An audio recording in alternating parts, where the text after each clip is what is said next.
My name is Rikko. I'm professional. I'm a software developer. I came to UK for more than 4 years ago now. So particularly I came to here to start a business, to find a problem in the market, to do the research. And after 4 years, now I'm here with a startup company, Parim. Okay. My name is David. I'm the marketing director of Parim. I was initially the mentor to Parim, to Risto and Rikko, and I mentor several companies for Startup Loans Direct, the government funding scheme. So can you tell me a little bit about the company that you both work on? Okay. Yeah. We've developed from scratch a workforce management program where the client, the staff and the management are all on the same page. They all have separate self-service portals to the system. It automates all of the mundane communication and effectively makes scheduling staff and the staff management very, very easy and straightforward.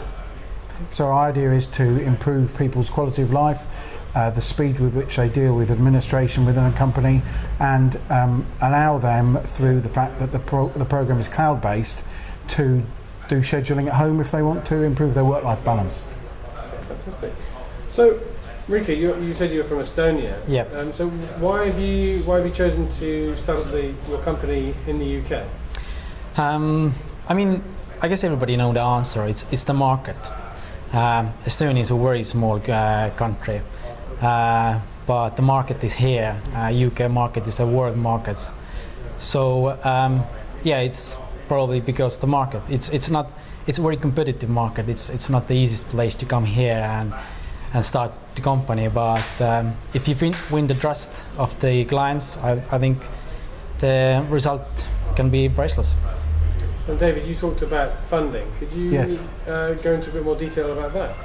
Yes, we, Rikko and Risto, received funding from the government startup loan scheme, which is fronted by James Khan.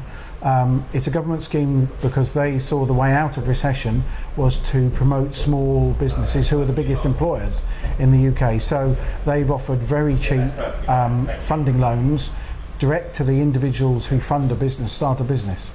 And I work as a mentor for 5 or 6 of those companies. And what sort of advice do you give to companies as a mentor in this situation? You're not allowed to specifically advise them.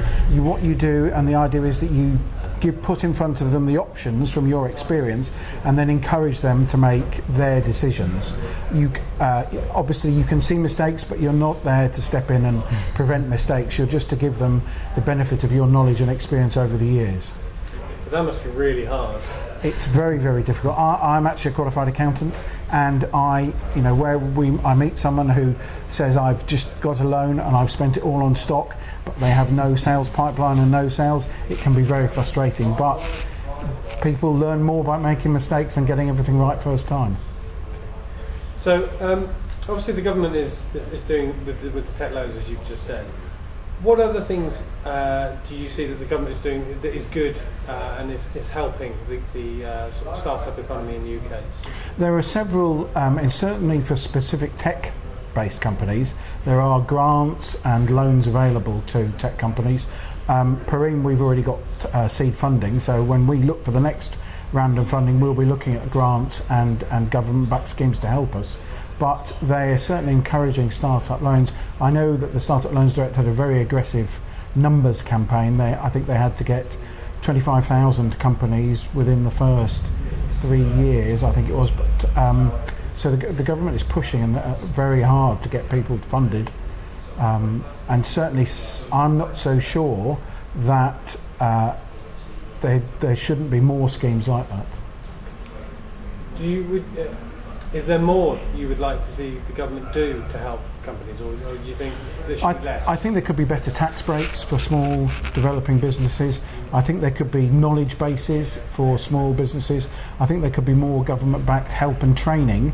I mentor on a completely voluntary basis, but I think in terms of startup businesses, it would be good if there was an absolute need and a must that they had a mentor to help them on their journey. Yeah.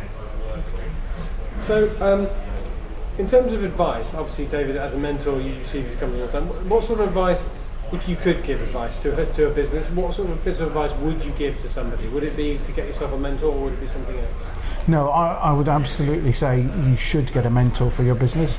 You should get one with relevant experience in that sector, and you should spend quite a lot of time sitting down with them, planning the strategy, because as we found, once you get into a business, everything is very, very quick moving, very fast moving, fast paced. It's quite hard to sit back from it, take some time to do some strategic planning. When you've got customers on the phone all the time, your users require help. It's you need to make the time. So yeah, absolutely, they should have a mentor. They should spend some time to do their business plan, and then it should be reviewed. One of the problems with small and startup companies is you need to put the formal processes in very early on, because once it's 18 months down the line and you've got 100 users, it's too late quite often. And what about you, Rikko? What do you think you've learned, and what advice would you give to a company in a similar situation to you? First, I think the biggest lesson I had is don't hire too soon, or don't hire just you need somebody today to do this work.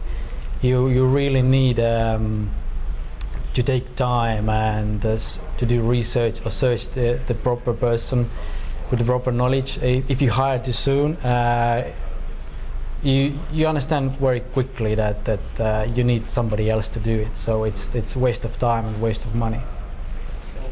So, what's the next step for you guys with the company you're running?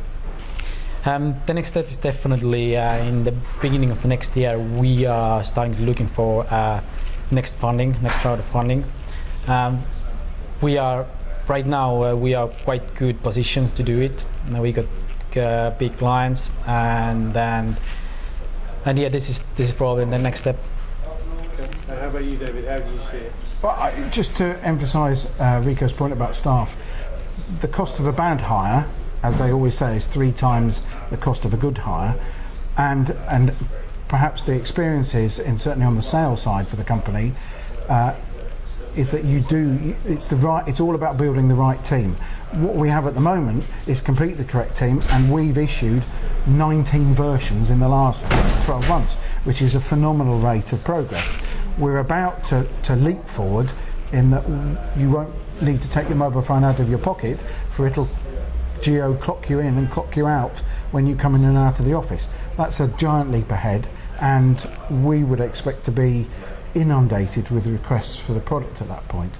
So we'll need another round of funding, because we'll have to cope with a lot of requests for business.